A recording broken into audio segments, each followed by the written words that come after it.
आइए साथियों, इस वीडियो में हम जानेंगे कि 1857 की लड़ाई में जब क्रांतिवीरों ने लाल किले पर अपना अधिकार कर लिया तो किस तरह से अंग्रेज लाल किले में घुसने का प्रयास कर रहे थे, लेकिन एक बहादुर गुमनाम सैनिक ने किस तरह से अंग्रेजी फौज को हिंडन नदी के पार ही रोके रखा। आइए देखते हैं किस तरह से उन्होंने ये कार्य किया। 30 मई 1857 का दिन, लाल किले पर मेरठ से आए क्रांतिवीरों का अधिकार हो चुका था। शहनशाह जफर क्रांति नायक घोषित हो चुके थे। अंग्रेजों के विरुद्ध निर्णायक युद्ध का ऐलान कर दिया गया।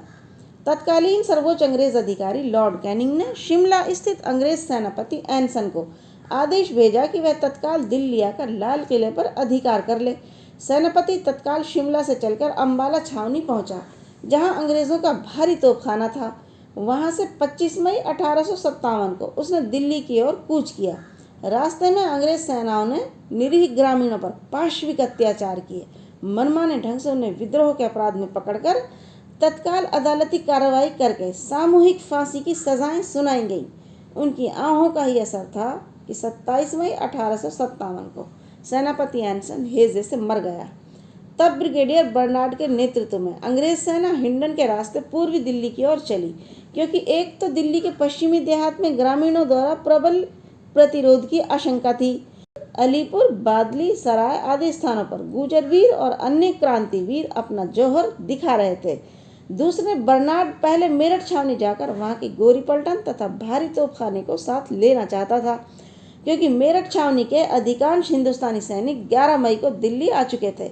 ब्रिगेडियर विल्सन पहले ही अंग्रेजी सेना को साथ लेकर हिंडन के पास क्रांति सेनाओं से मोर्चा लेने का मंसूबा बना रहा था। अब हिंदुस्तानी सैनिकों को दोहरा मोर्चा लेना था, एक और बर्नार्ड और दूसरी ओर विल्सन की अंग्रेज सेना से।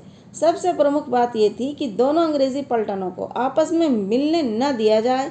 दाईं ओर तो हिंदुस्तानी तोपों का मोर्चा बहुत मजबूत था, लेकिन बाईं ओर अंग्रेजों का पलड़ा भारी था। काफी समय तक जूझने के बाद भारतीय क्रांतिवीरों ने पीछे हटने का निर्णय किया। व्यूह रचना शिथिल होने के कारण 5 तोपें और ढेर सारा बारूद भी वहीं छोड़ देना पड़ा।